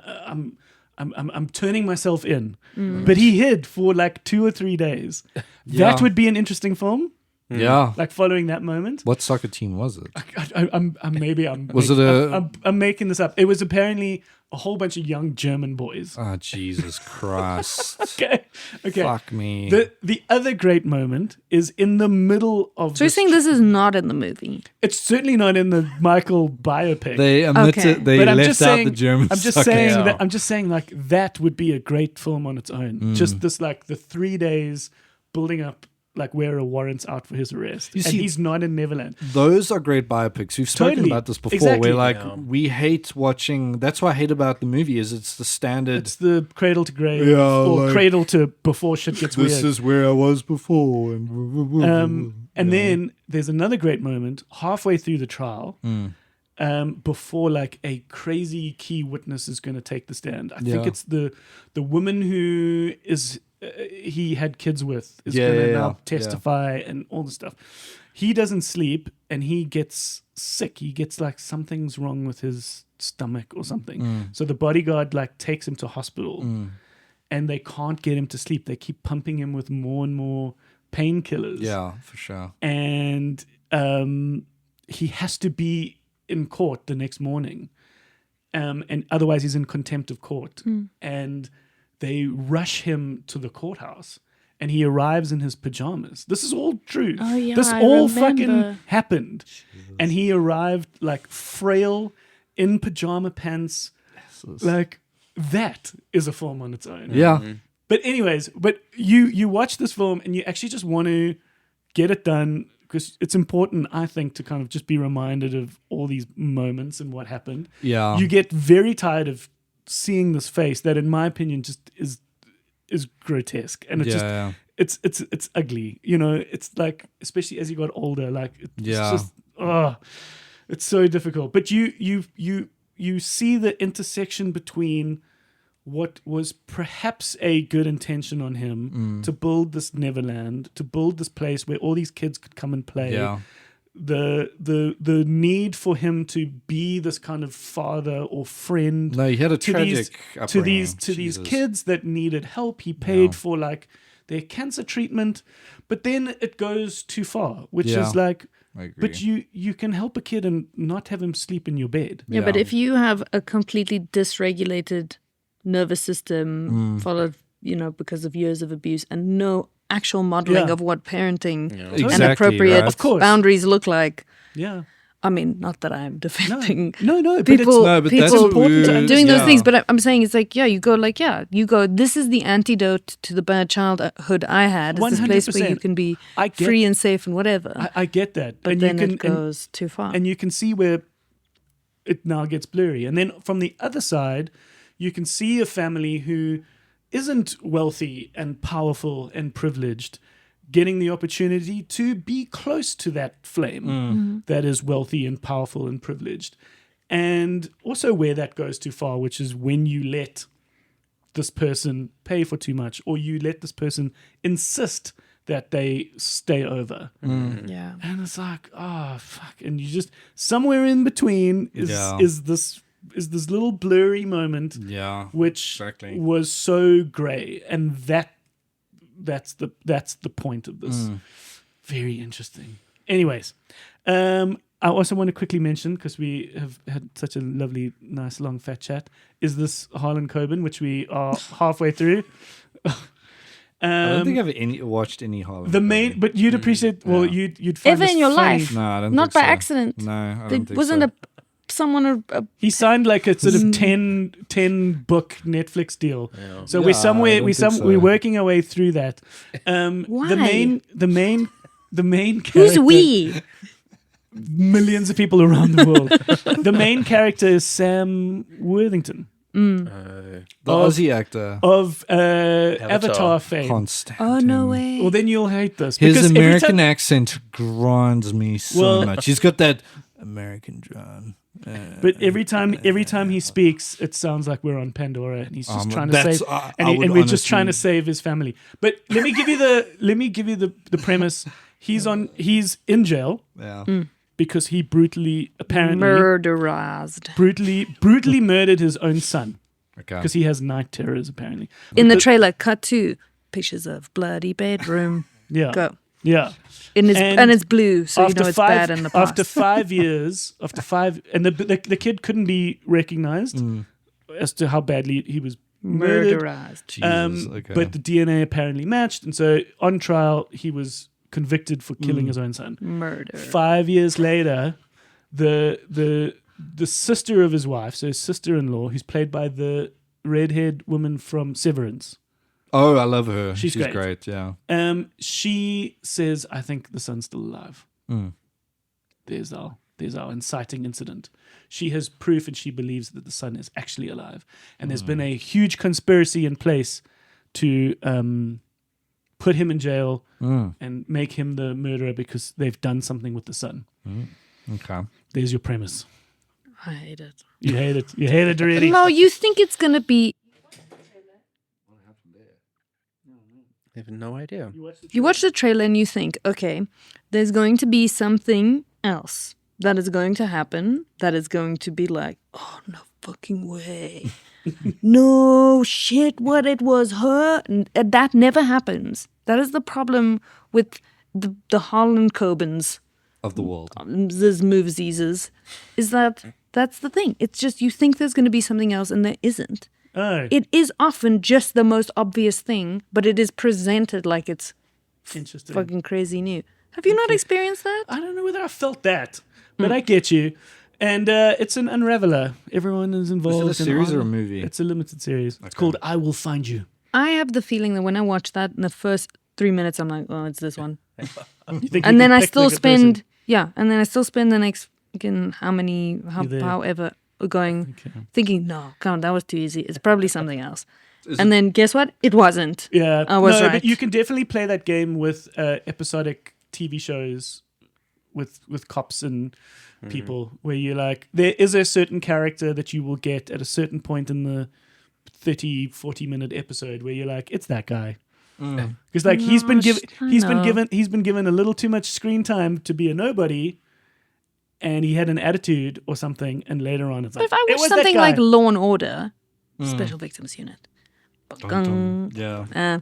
then there is some satisfaction either in the predictability or Yeah. they mess around with you enough that good. you're convinced. But the Harlan Coben, Okay. I haven't watched any of them. I just checked them out. sis. That's fine. You as well. You be Yeah. you, boo.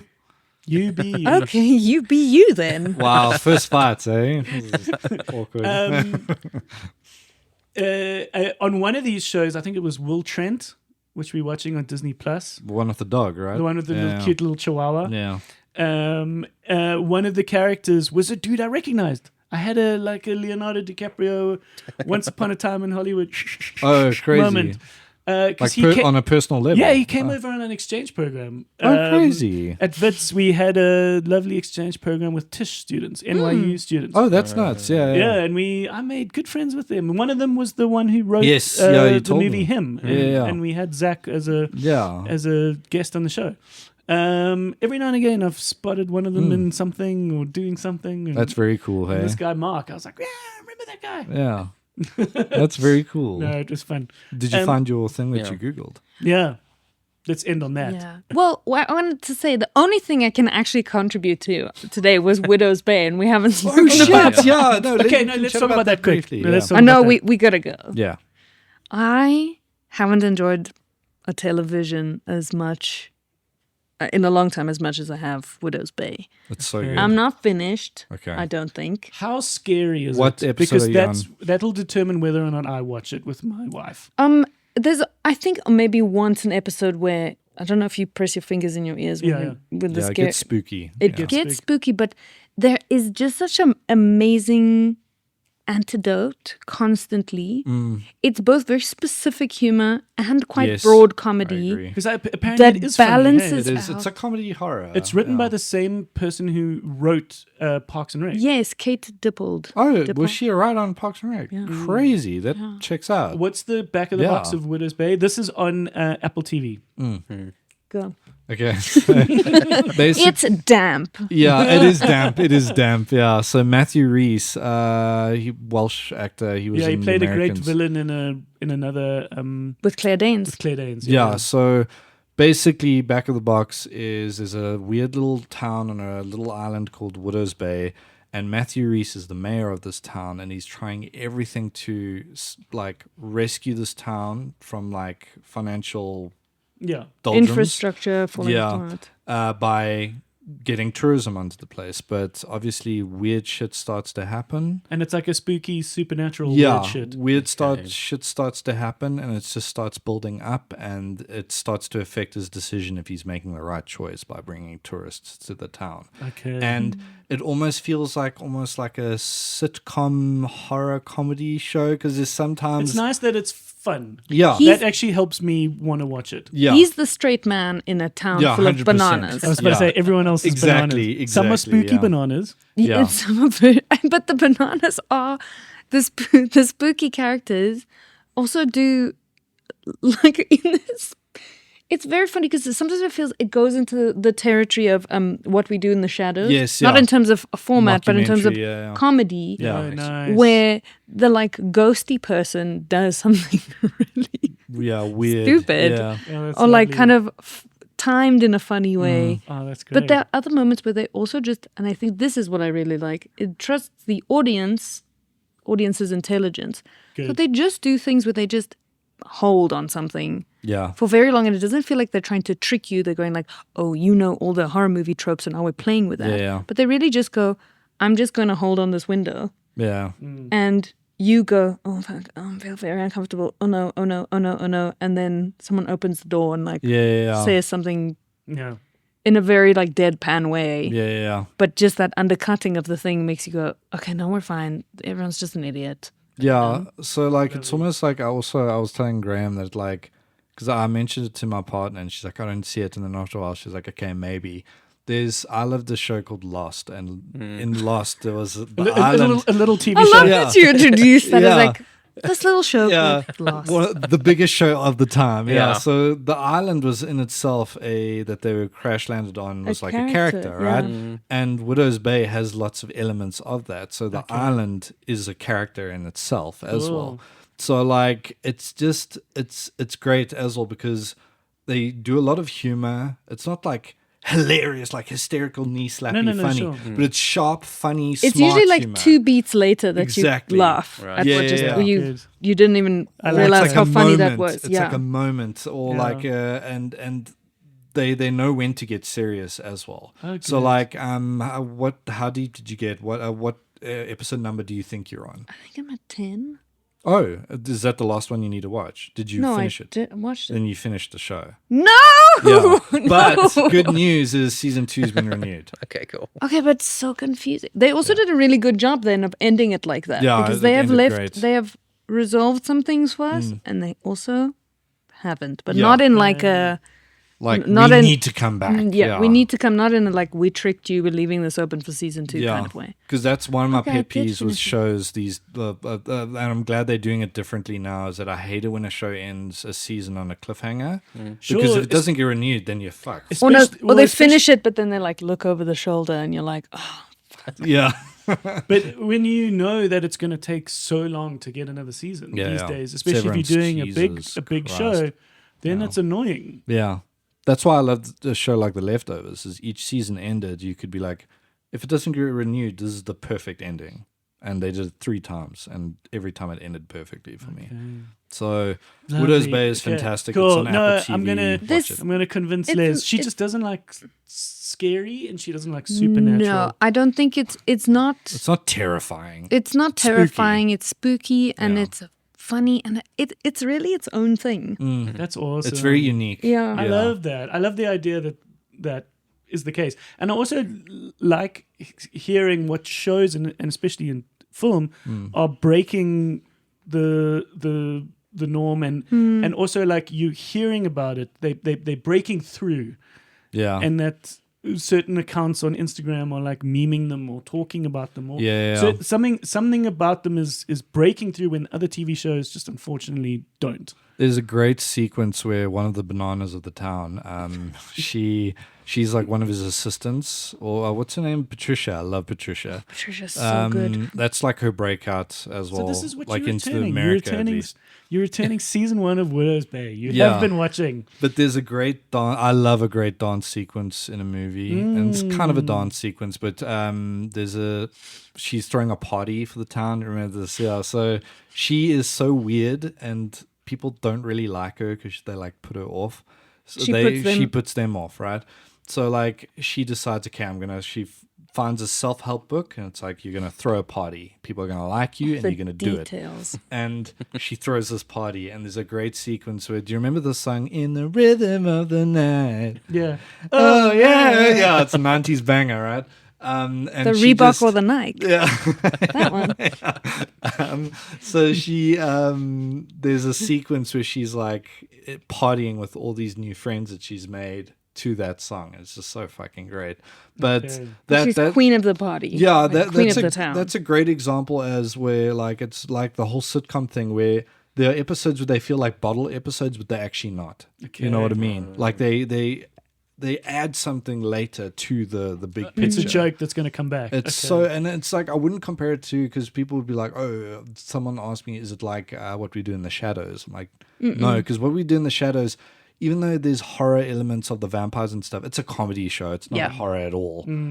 This is a horror comedy. Like there are horror elements there, and it's like spookiness and stakes are very high. yeah, stakes are so high in it. Like Cool. life and death is at stake in this. You know what I mean? So it's Lovely. great. Okay. Sounds awesome. Yeah. Thank you Lovely. so much. Yeah. Because I brought it back early, can I get a discount on my?